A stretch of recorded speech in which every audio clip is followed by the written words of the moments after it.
É o capítulo 17, é o verso de número 5. Foi, pois, e fez conforme a palavra do Senhor, porque foi e habitou junto ao ribeiro de Queriate, que está diante do Jordão, e os corvos lhe traziam pão e carne pela manhã, como também pão e carne pela noite, e bebia do ribeiro.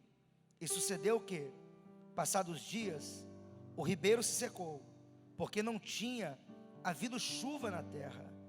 Então veio ele a palavra do Senhor, dizendo: levanta-te, vai para Sarepta, que é de Sidom, e habita ali. E eis que eu ordenei ali uma mulher viúva, para que te sustente. Amém?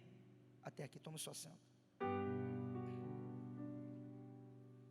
Esse texto que nós acabamos de ler, ele é bem conhecido. E essa questão aqui do profeta, a viúva, isso se repete por diversas vezes nesse tempo de ministério profético. Eu preciso, antes de falar da proposta de Deus para alcançar essa casa, dizer a você que Deus tinha uma proposta com a nação de Israel. O porquê não falar que no capítulo 17 Deus, Ele estrategicamente precisa de alguém para ser uma voz profética para aquela nação. Porque a informação que nós temos é que Acabe é o rei, Jezabel é a sua esposa, filha de Et-Baal, trazendo através dessa relação conjugal toda a entronização de deuses estranhos. A grande questão é que o ministério profético nessa ocasião estava corrompido, o sacerdócio estava escasso. Deus alcança Gileade, e eu gosto disso.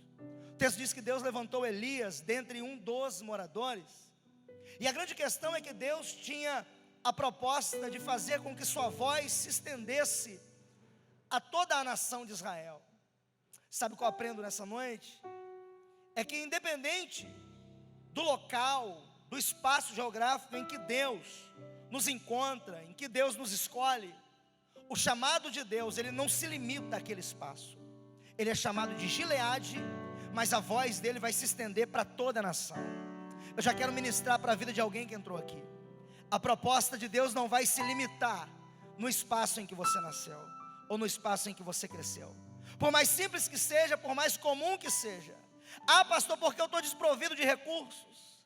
Ah, pastor, porque a minha situação é precária, o ambiente em que eu nasci. E é Deus dizendo para alguém que entrou aqui: não é esse lugar que vai parar o projeto de Deus na sua vida. Não é esse lugar que vai impedir a proposta de Deus de alcançar você. Ele te levanta em Marataízes, mas faz sua voz correr às nações. Oh, glória a Deus. Mas o texto vai dizer que é tempo dessa voz se manifestar. E Deus vai dizer a ele: vai para o Queriate.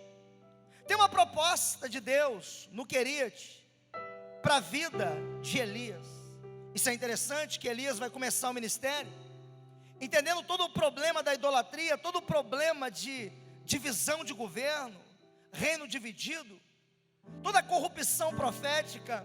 Mas ele vai começar dizendo que, segundo a palavra dele, não chove mais na nação de Israel. E isso é confrontante. Ao mesmo tempo que é confrontante, é interessante. Eu ouvi um grande pregador dizer, um amigo, Josué, e ele disse que a grande questão não é fazer fechar o céu, mas abrir o céu. Porque fechar a gente fecha com uma palavra, fechar a gente fecha com um equívoco, fechar a gente fecha com uma atitude, mas abrir o céu é mais difícil. Porque para ele fechar, ele fechou com uma frase, mas para ele abrir, ele só abriu de joelho, ele só abriu prostrado. O texto vai dizer que Elias tem essa autoridade para ministrar isso. O céu se fecha. Os meios trabalhísticos da época eram muito precários, não eram dinâmicos como o dia atual. Era o gado, era a agricultura, e dependia da chuva, do céu aberto. A terra tinha que ser produtiva. Só que uma escassez hídrica, uma crise vai chegar como um novo tempo para essa terra, nesse tempo de dubiedade, duplicidade. E ele vai ser profeta. Ele vai para o Queriate. Deus ordenou uma bênção num espaço geográfico. E o texto vai dizer: você vai ficar no ribeiro que está diante do Jordão. Tem corvos que vão te alimentar durante o dia, durante a noite. A grande questão não é apenas o que está sendo trazido. A grande questão não fala só sobre aquilo que Deus vai prover, mas o ambiente que Deus insere o profeta. Isso vai chamar a nossa atenção. Deus ordena a ele que fique no Querite porque vai prover. Então tem um espaço onde Deus nutre a vida de Elias. Tem um espaço onde Deus supre o profeta. Eu quero trazer isso, contemporaneizar para os nossos dias. Deus escolhe essa casa como um Querite de Deus para a nossa vida, a fim de que aqui, nesse lugar que é profético, a gente seja nutrido, a gente seja suprido por Deus. A intenção de Deus te trazer para cá não é apenas confrontar você, mas prover você, nutrir você, suprir você. Tem alguém que entende isso nessa noite e pode adorar Jesus? Mas o texto vai dizer que nesse lugar que está diante do Jordão, que é o ribeiro de Querite, a gente sabe que o ribeiro é uma proposta menor, pastora Patrícia, do que o Rio Jordão. Mas Deus não mandou ele para o Rio Jordão, Deus mandou ele ficar no ribeiro. Sabe que o tempo do Jordão vai fazer parte do ministério de Elias lá na frente, mas ainda não chegou. É tempo de viver o ribeiro, que é uma proporção menor. Posso te liberar uma palavra nessa noite?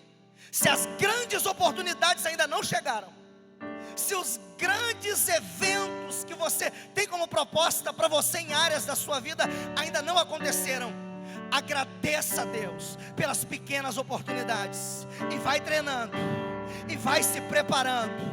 Deus tem uma proposta, sabe por quê? Ele é suprido num lugar menor, ele é suprido e nutrido no Querite, que está diante do Jordão. Mas quando chegar o tempo do Jordão, o texto diz: vai ser cega, vai ser cheia, e ninguém atravessa. Mas quem tem a unção de Deus, a capa, vai fazer o Jordão se abrir e o sobrenatural acontecer. Espera no pouco, que no muito Deus exalta seu ministério. Ai meu Deus, Deus exalta a tua casa. Ai Jesus, Deus exalta você. Tem alguém que crê nisso nessa noite? Se não chegou, é porque você tem que viver o que você está vivendo. Se ainda não aconteceu essa explosão que você espera, aceita a condição que Deus te estabeleceu, sem questionar, sem contender. Pastor, da onde está vindo essa provisão? Crise hídrica, problemas, reino dividido, idolatria. Irmãos, estudiosos vão dizer que os corvos foram no palácio, oh Jesus, na mesa de Acabe, para arrancar do ímpio perverso, para trazer para o profeta santo, que vive a justiça de Deus e o reino. Oh meu Deus, há uma transferência de riquezas, não de valores. Isso vai acontecer. Você está achando o quê? A Bíblia diz que Deus faz o impuro, o profano, ajuntar, amontoar riquezas, a fim de que seja depositada na vida do justo. É o reino de Deus. A provisão chega. Como não é a pergunta que você tem que fazer, mas a condição é de permanecer onde Deus te estabeleceu. Não saia se Deus não te autorizar. Permaneça até onde Deus quer que você permaneça. É engraçado que o texto vai dizer que a voz de Deus vem. E quando a voz de Deus vem, na ocasião aqui na vida de Elias, novamente, pela segunda vez, vai dizer assim, ó: levanta, porque é tempo de ir para Sarepta. Chega de Querite, você já foi nutrido. Chega de Querite, você já foi suprido. Chega de Querite, seu ministério já se robusteceu, você já cresceu, você já está no tempo de se locomover. Mas parece que essa mensagem não é bem aceita. Sabe por quê? Esse negócio, pastor Stefano, de ser nutrido, de ser suprido é bom. A gente permanece no ambiente, se torna uma zona de conforto para a gente, e a gente não quer mais sair dessa zona de conforto. Aí Deus estrategicamente, está aqui no texto, fez secar o ribeiro. Irmão, A voz de Deus é uma só e é inconfundível. Ele disse: levanta e vai para Sarepta. Não tem esse negócio de resistir com Deus, não tem esse negócio de contender com Deus. Quem é escolhido não tem esse negócio de questionar com Deus. Mas o texto diz que Deus fez o ribeiro secar. Deixa eu espiritualizar. Tem gente que ainda não entendeu a proposta de Deus de se mover pelo propósito. Deus já não quer mais ele se robustecendo e se nutrindo no Querite, mas em Sarepta, sendo profeta na casa de uma família, que é projeto de Deus. Então entenda isso nessa noite. Algumas áreas da nossa vida vão se secar, a fim de que a gente comece a se locomover para o propósito de Deus. Não pegou? Eu vou melhorar para você entender. Tem gente passando aqui um tempo de sequidão na área emocional. Tem gente passando aqui um tempo de sequidão na área financeira e está dizendo: Deus, porque a fonte secou, a terra está improdutiva, as coisas não viram, não acontecem. É Deus dizendo: eu tive que mexer no seu ribeiro para fazer você andar para o meu propósito. Meu Deus do céu, levante a tua mão nessa noite. Ele mexe no ribeiro das emoções, ele mexe no ribeiro das finanças, mas a proposta é espiritual. Seu ministério vai acontecer, sua vida com Deus vai acontecer, a intimidade vai voltar. Quem acredita nessa noite? Derrevia, sauia, rachia. Adora Jesus. Há uma proposta maior do que apenas ser nutrido, irmão. É bom ficar aqui. Esse lugar é bênção. Quando o texto diz que é para ele se retirar dali, ministerialmente, não é para ele esquecer o lugar. Não entenda isso de outra forma, mas é porque é tempo de alcançar um propósito. Você não vai ficar para sempre sendo nutrido, você não vai ficar para sempre sendo suprido por Deus aqui. Deus tem um tempo de te estabelecer aqui. Quando o tempo se findar, que você se robustecer, Ele vai fazer você andar. E eu vou profetizar: vai andar seu ministério, vai andar a tua chamada, vai andar. Vai funcionar porque é proposta de Deus. Tem uma família como projeto. E se o projeto de Deus é a tua vida espiritual, que as suas finanças sequem, irmão, isso aqui é espiritual.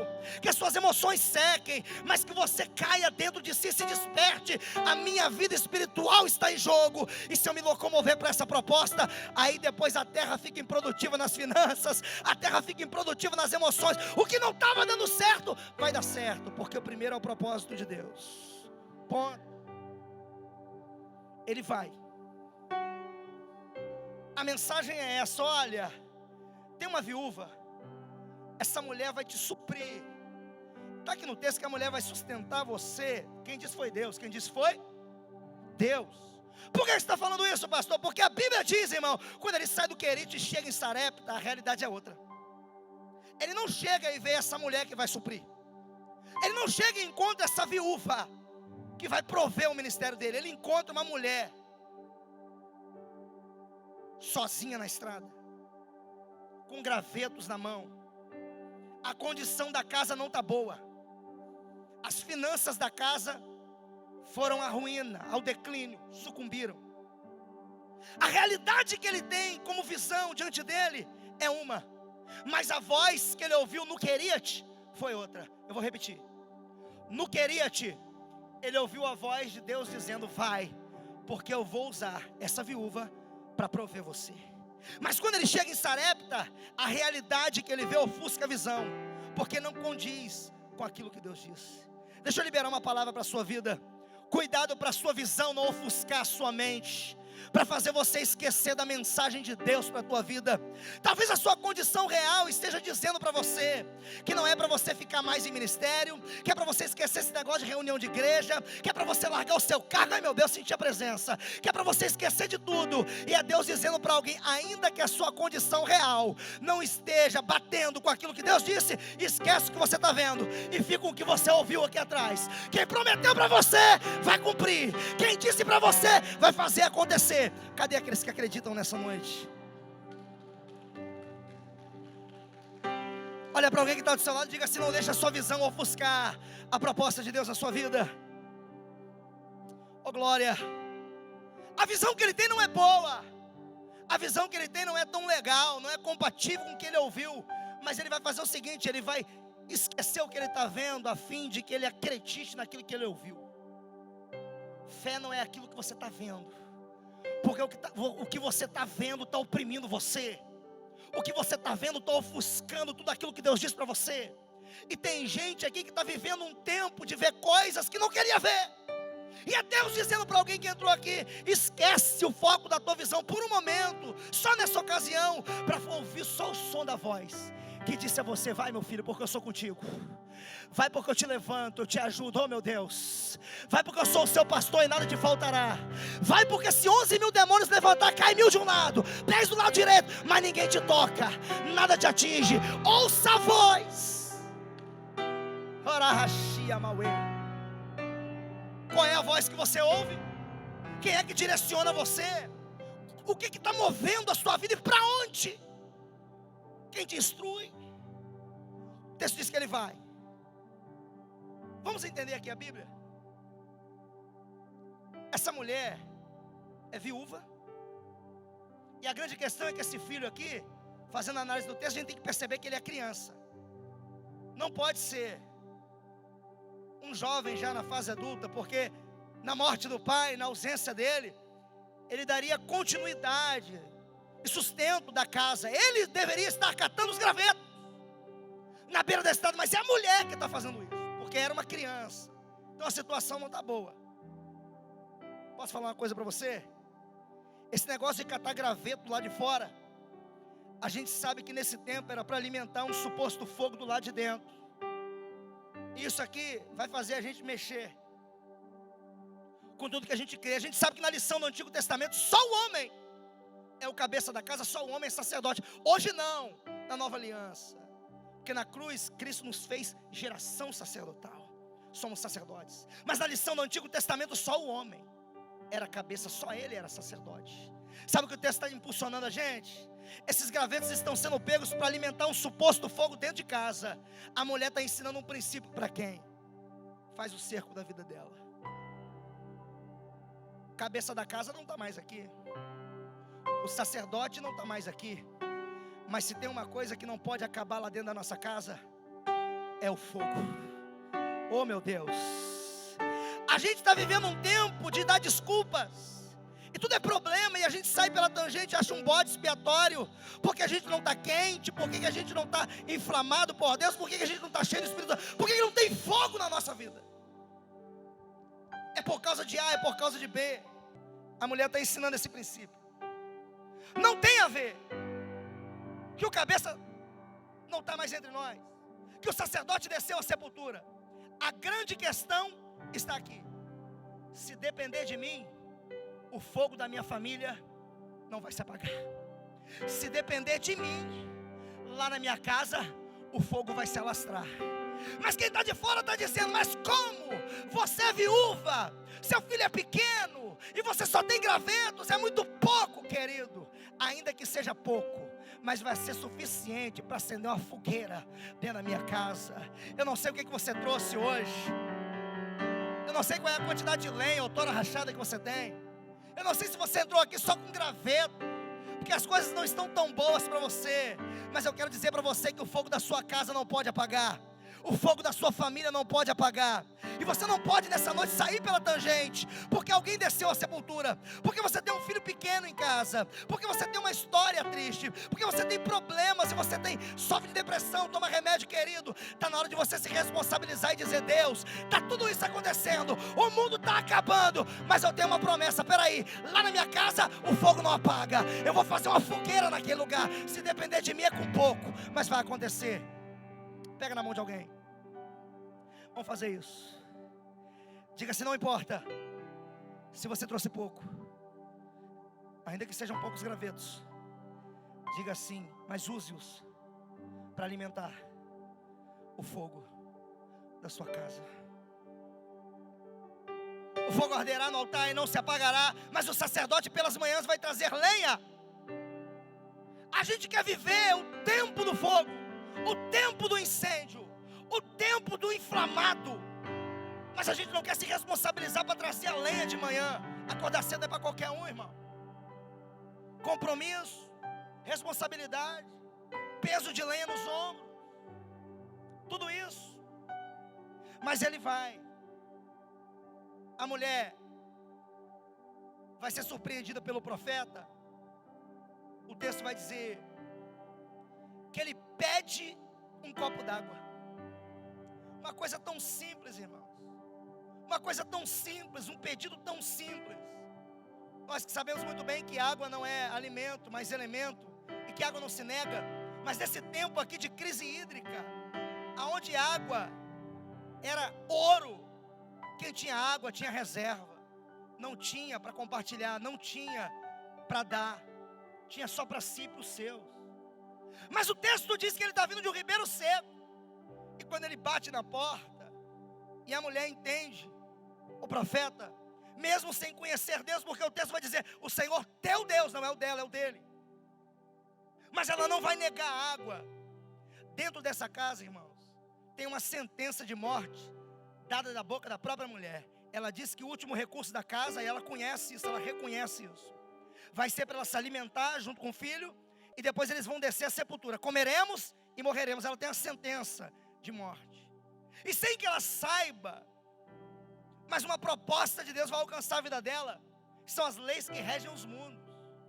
Ela não vai negar a água, ela vai pegar da reserva dela, e vai dar nas mãos do profeta. Só a nível de informação, o corpo do ser humano, ele é composto na sua maior parte, ou por que não dizer 70% de água. Isso é vital. Água se torna biblicamente um dos símbolos da vida. Quando ela dá água para o profeta, ainda que seja um copo d'água, não sendo alimento, sendo um elemento, ela está desencadeando leis que regem os mundos de semeadura, e de que ninguém pode colher aquilo que nunca plantou. Quando ela dá um copo d'água, ela está liberando vida na vida do homem de Deus, na vida do enviado de Deus. Pega essa palavra. Tem uma sentença de morte dentro de casa que vai ser quebrada, porque a gente só pode colher aquilo que a gente plantou. Eu sei que está tudo difícil, eu sei que está tudo em crise, eu sei que depois que a gente se alimentar vai descer a sepultura, mas ela não está negando o pouco de recursos que ela tem mesmo no tempo da escassez. Se é água que você precisa, toma. Quem planta a vida colhe de Deus. A sentença de morte está sendo quebrada dentro da casa, porque quem planta merece colher. São as leis que regem os mundos. Salomão disse isso, o mais sábio da Bíblia depois do Cristo. Entenda uma coisa: se você quer viver um tempo de colheita gloriosa, um tempo de colheita incrível, plante coisas incríveis, plante coisas gloriosas. Tem gente que fala pra gente: pastor, por que estão me perseguindo? É muita fofoca. Será que não está relacionado às coisas que você fez, decisões que você tomou, escolhas? Mas é uma realidade, a gente só pode colher aquilo que a gente plantou. Se eu planto paz, eu vou ter paz. Se eu planto amor, eu vou ter amor. Se eu planto bem, eu colho bem. Essa é a realidade do reino. Ela planta vida e colhe de Deus vida. A sentença de morte vai ser quebrada dentro dessa casa.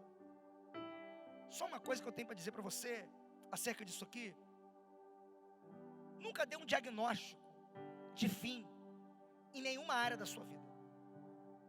Escute isso.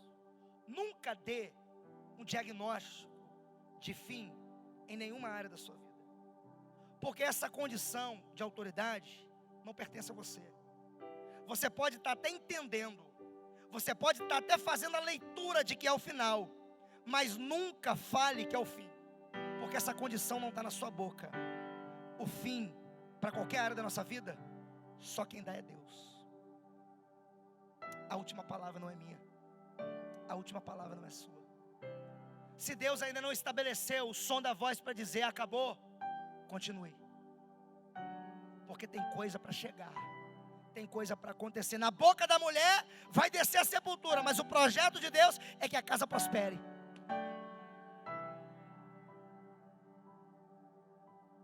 Você pode se surpreender com esse Deus, que talvez você não conheça tanto como você imagina, porque você está dizendo fim para o ministério, fim para casamento, fim para família, fim para emprego, e Deus está dizendo: por que você finda coisas que eu não finalizei em você? Por que você insiste em dar palavras finais, sendo que a última palavra pertence a mim? Só o autor da vida. É Deus dizendo para alguém que entrou aqui: se alguém deu ponto final, ou se você mesmo deu ponto final em alguma coisa, Deus está dizendo ainda não acabou. Talvez você está dizendo: meu ministério morreu, desceu a sepultura. E Deus está dizendo: eu vou prosperar você e fazer ele acontecer. Está aqui. Diante dessa mulher, Eliseu tem uma coisa para fazer. Isso aqui é muito sério. Porque ainda que a sentença de morte foi quebrada, mas por 3 anos e meio, a Bíblia vai dizer que a crise se estabeleceu. Então vamos pensar assim: a crise se estabeleceu, ainda que a sentença de morte foi quebrada, a terra está improdutiva, não está chovendo. Qual é a palavra, pastor? A casa está sem recurso. O profeta vai olhar e dizer assim: você tem pão? Ela vai dizer assim: não tem nenhum pão. Se não, um pouquinho de farinha, pouquinho. Você vai ler o texto. Um pouquinho de azeite na botija, pouquinho. Profeta, parece que eu estou vendo essa história. É pouco para você? É muito pouquinho. Então é isso aí. É com esse pouquinho que a coisa vai começar a funcionar na sua vida. Que os resultados vão começar a ser alcançados. Que o esperado vai chegar na sua vida. Que o sonho vai se concretizar. Que o projeto vai ser liberado, vai acontecer. Sabe qual é o nosso problema? É que a gente configura a nossa mente para acreditar, pastor Luciano, que as coisas só podem acontecer na nossa vida se a gente tiver muito recurso. Eu preciso de muito para fazer. Eu preciso de muito dinheiro. Eu preciso de muita porta aberta. Eu preciso de muita intimidade, muita influência, muito contato, muita mão estendida. E Deus está dizendo para alguém que entrou aqui: é com esse pouco que Ele vai fazer coisa incrível acontecer na sua vida. Ora pouco, mas ora. Canta pouco, mas canta. Prega pouco, mas pregue. Isso é gradativo, vai crescer. O texto vai dizer que é um desafio. Porque ainda que a morte que estava estabelecida pela boca dela quebrou como sentença, ainda a miséria está estabelecida por causa do caos de crise. Mas o texto vai dizer que o profeta desafia: pega esse pouco de azeite que você tem, esse pouco de farinha, essas faltas, esses vazios seus, e faz um bolo primeiro para mim. Isso aqui é muito sério, irmão. É uma criança e uma mulher viúva. O profeta está desafiando ela: olha, você vai comer, mas eu vou ser o primeiro. Tem uma coisa: esse alimento aí que você disse que é pouco, de uma botija que você falou que tem falta, de uma panela que você disse que vai acabar. Então peraí, faz um bolo para mim e depois para você e para o seu filho. Crendo na palavra do homem de Deus, a mulher fez o bolo e entregou. Quando ela entregou, ele abriu a boca. Então diz o Senhor: tem coisas na nossa vida, irmão, que só vão acontecer quando a gente entender os desafios que Deus estabeleceu para a gente. O problema é que a gente pegou o desafio e colocou como um parâmetro. Aqui ninguém passa, aqui é intransponível. E Deus está dizendo assim: eu botei o desafio para ver se você é capaz de enxergar que você pode ultrapassar, que você pode conquistar. O texto diz que o profeta profetizou por causa disso. Da panela, a farinha não acaba. Da botija, o azeite não falta. Espera aí. Só que eu não posso deixar passar desapercebido. A grande questão são as faltas, são os vazios da casa. O problema é que ela já entendeu que vai acabar, mas porque aceitou o desafio de mesmo com pouco se lançar para Deus, o texto vai dizer que aonde tinha falta, houve provisão. Que aonde ia acabar, houve suprimento. É Deus dizendo para alguém que entrou aqui: esses vazios, essa área que você falou que acabou, se você entender os propósitos de Deus em desafios para a sua vida, está na hora de você parar de se limitar. Eu tenho um pouco disso, eu tenho um pouco daquilo, eu tenho um pouco disso, um pouco daquilo, e é por causa disso que você não fez nada. Porque você espera acontecer alguma coisa muito extraordinária para você se mover. Faz com pouco que você tem, que Deus é contigo. Faz com pouco que você é como indivíduo, que Deus vai honrar você. vai honrar sua fé. A grande questão é que a gente não pensa assim. A grande questão é que a nossa mente não está configurada dessa forma. Você falar com uma pessoa sobre um investimento, a pessoa vai dizer que não quer entrar, não quer fazer. Por quê? Independente de qual nível da vida. Porque ela quer fazer uma coisa muito grande, para ter um resultado muito grande. Então ela não pega o pouco que ela tem para começar. E ela nunca começa. Você está entendendo isso? Os desafios aqui nessa casa são para estabelecer um novo tempo. Sabe por quê? A crise aqui está do lado de fora. Eu vou repetir. A crise aqui está do lado de fora. O céu está fechado do lado de fora, a terra está improdutiva do lado de fora, o governo está do lado de fora. Não pegou? Cuidado para você não receber influência do chão que você pisa. Para você deixar a crise que está do lado de fora entrar dentro de você. Para você viver em crise também. Porque às vezes o problema da crise não é a crise, é você. Você que estabelece uma crise dentro de você. O rapaz se tornou um dos maiores empreendedores desse tempo. Eu esqueci o seu nome, não me recordo agora. Mas ele disse que ele começou nas praias do Rio de Janeiro vendendo água. Ele voltou, comprou um isopor. Voltou, comprou mais água. Voltou, rendeu um lucro. Voltou no outro dia. E ele fez uma pergunta para alguém: o país está em crise? Tá. Mas você está disposto a vender água? Não. Então a crise está dentro de você. As pessoas querem prosperar, querem crescer, querem ver os resultados, mas não querem se mover. Enquanto você retiver um pouco, vai embolorar na sua mão, vai suprir só você. Mas se você entregar esse pouco, Deus vai multiplicar na tua vida, Deus vai multiplicar na tua casa, Deus vai multiplicar na tua história. Você acredita nisso? Eu finalizo com uma palavra. Ainda restam anos, pastores, que a crise está estabelecida. E eu gosto disso aqui, porque o governo de baixo, a hierarquia, não está funcionando, está corrupta. É o tempo de idolatria. O cara se casa com a filha de Et-Baal. Peraí, trouxe Baal, trouxe tudo isso para dentro de Israel. Um tempo de dubiedade. A grande questão da crise é tudo isso. Mas posso te falar uma coisa? Quando Deus envia Elias com a proposta de alcançar aqui Sarepta, por causa da família, que é projeto de Deus e o maior de todos os projetos, até hoje, instituídos. Deus estabeleceu com a proposta de prosperar essa casa. Sabe por quê? Quando Deus disse a ele, não queria que essa mulher ia prover ele, Deus sabia que essa mulher não tinha recurso. Sabe o que Deus estava dizendo? Eu te levo para um lugar que não tem recurso nenhum. Eu faço o recurso acontecer para depois chegar em você. Não pegou? Não entendeu a palavra? O céu é soberano. Não, o céu não depende de Acabe.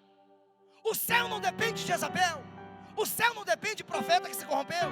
O céu não depende de ministério de sacerdote que não quer mais compromisso. O céu não depende de crise hídrica, se o céu está fechado, se a terra está improdutiva. Deus está dizendo, eu sou soberano. Pode estar tudo em crise aí embaixo. No céu não tem crise. Lá no trono não tem crise. Em Deus não chega a crise, meu Deus.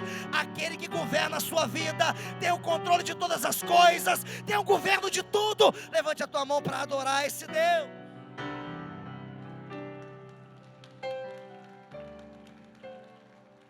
Em todo o tempo que a crise se estabeleceu, é engraçado que os vizinhos da direita e esquerda não vão entender como que essa casa está prosperando, se está tudo fechado, está tudo em crise, a porta está fechada, o vento soprou para todo mundo, a hierarquia, o governo, a idolatria, está tudo errado.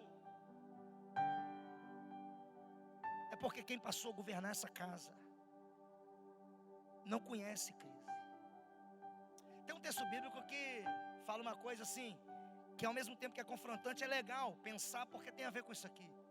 Isaías vê Uzias morrer, é primo. O texto diz, e no ano em que morreu o rei Uzias, eu vi o Senhor assentado em um alto e sublime trono. Sabe qual é a beleza disso aqui? É que em Judá estava tudo errado.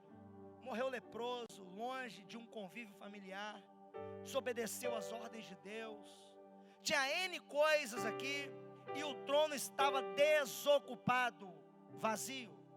Não pegou? Embaixo estava tudo errado, o reino dos homens, mas em cima, quando ele olhou, ele viu uma cadeira ocupada.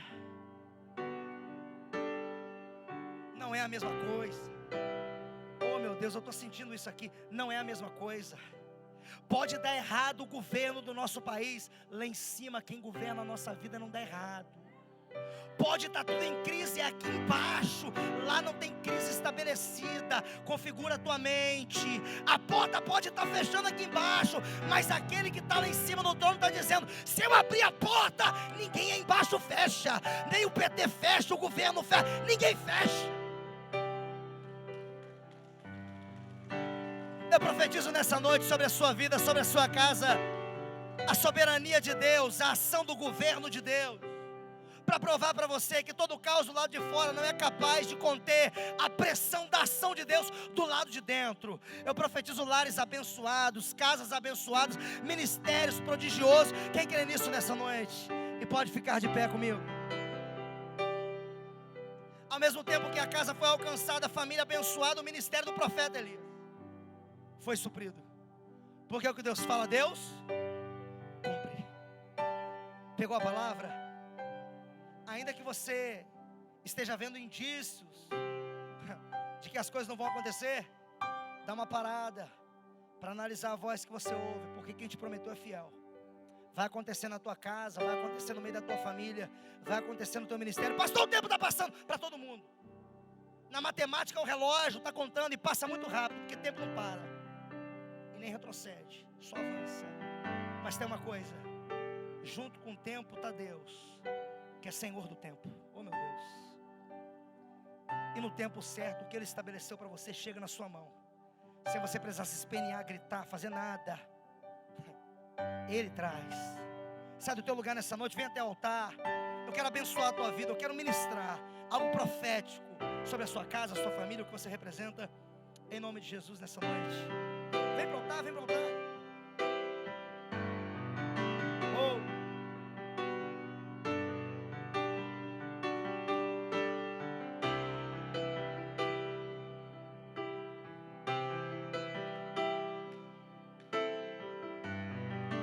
Jesus, adora o Senhor. Vem para o altar. Suya Camacho, Evoe Hamas, Ereviahad, Camiaçuya Kadash. Meu Deus, oh Jesus, adora o Senhor, sirva a Ele. Vem para esse altar. Isso, feche seus olhos. Feche seus olhos. Feche seus olhos. Feche seus olhos. Quero abençoar a sua vida. Eu quero ministrar sobre você. Deus te trouxe para cá com uma proposta. Pastor, eu vi o que está acontecendo. Eu vi o que começou a acontecer. Pastor, se o senhor souber da minha realidade, o pior é que Deus conhece a sua, ou melhor. Estou vivendo um tempo que eu não queria viver. Algumas coisas se projetaram na minha caminhada que não eram para estar da forma que estão, porque não são planos meus. Você sabe por que Deus está deixando essas interferências acontecerem? É para você voltar para a proposta dele. Se um ribeiro seca, se uma crise vem, Deus vai usar as situações de circunstância para trazer a pessoa para o altar. Deus está trazendo. Ah, pastor, é errado chegar aqui com a motivação de vir buscar a vida conjugal, a vida familiar, a vida financeira, a cura do corpo? Claro que não. As pessoas iam ter com Jesus por causa daquilo que ele podia fazer, mas a proposta original do Cristo era salvar. Você pode chegar aqui com N coisas, mas o altar é o alvo de Deus para a sua vida.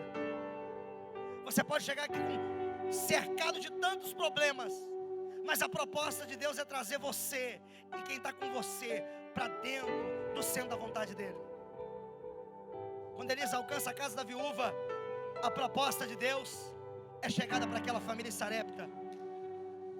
O Deus que Elias serve, o qual o enviou, vai passar a ser o Deus dessa mulher. Feche seus olhos.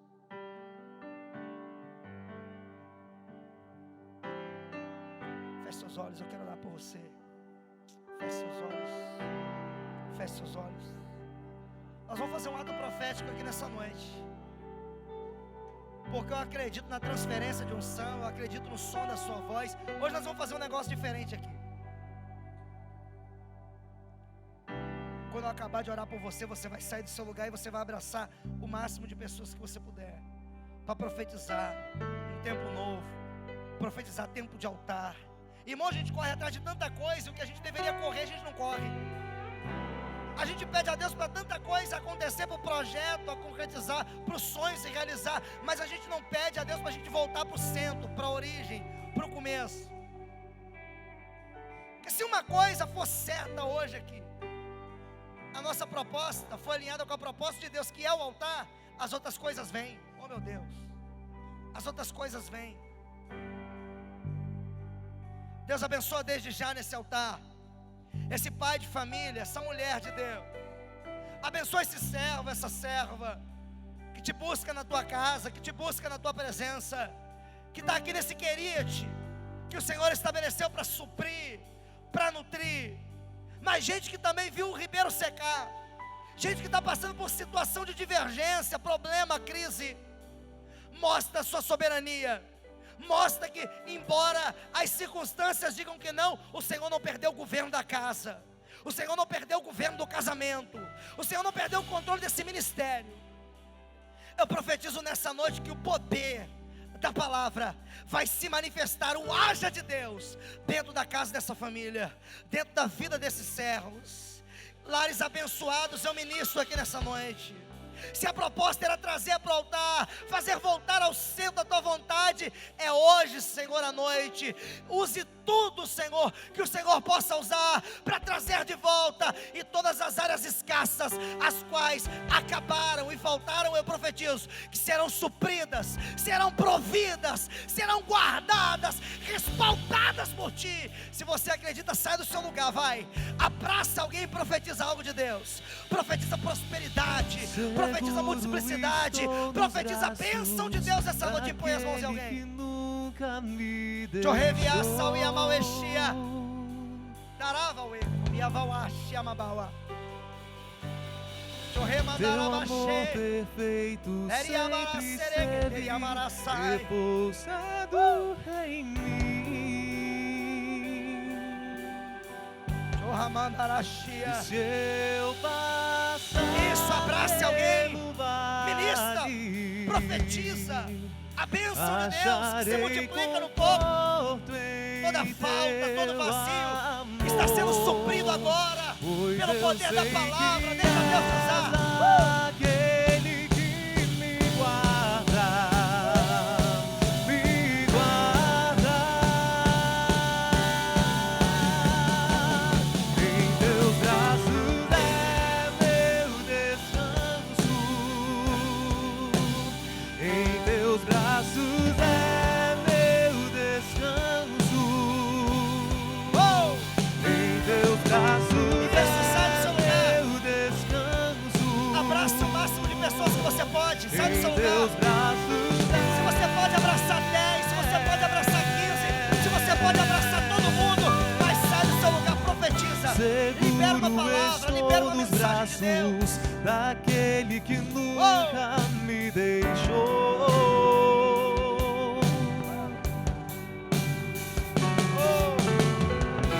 Abençoa essa casa, Jesus.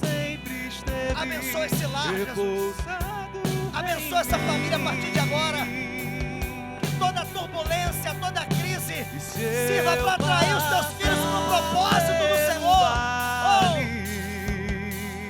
Eu vejo vidas voltar nessa noite. Oh! Pois eu sei que és aquele que me guarda, me guarda. Sirva Jesus nessa noite. Em teus braços é meu descanso. Adore em teus braços é meu descanso.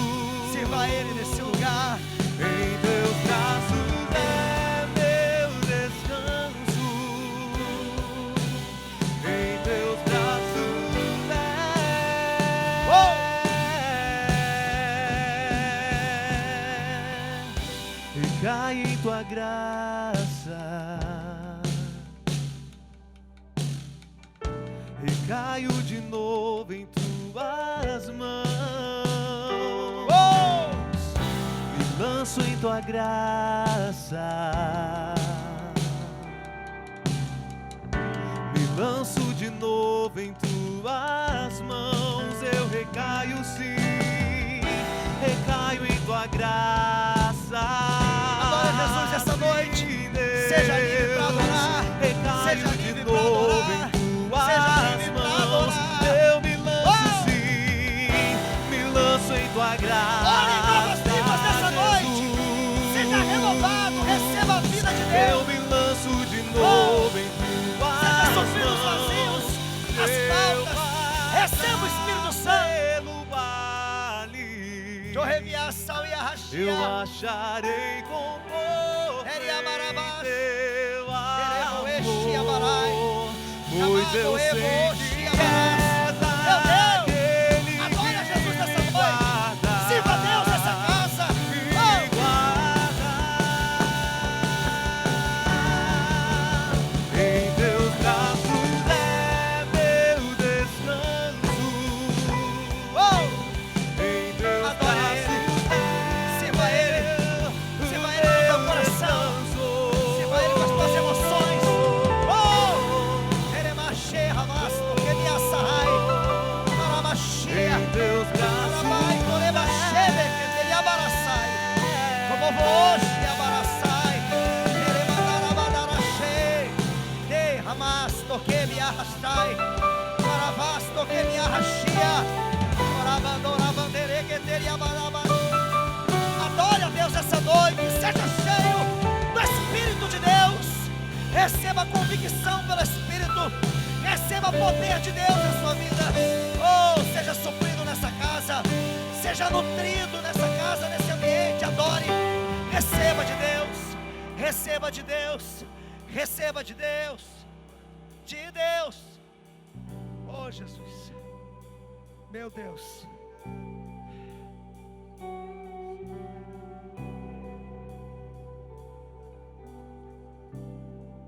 Oh meu Deus, estenda sua mão para cá, por favor, em nome de Jesus. Vamos orar por esses pedidos aqui.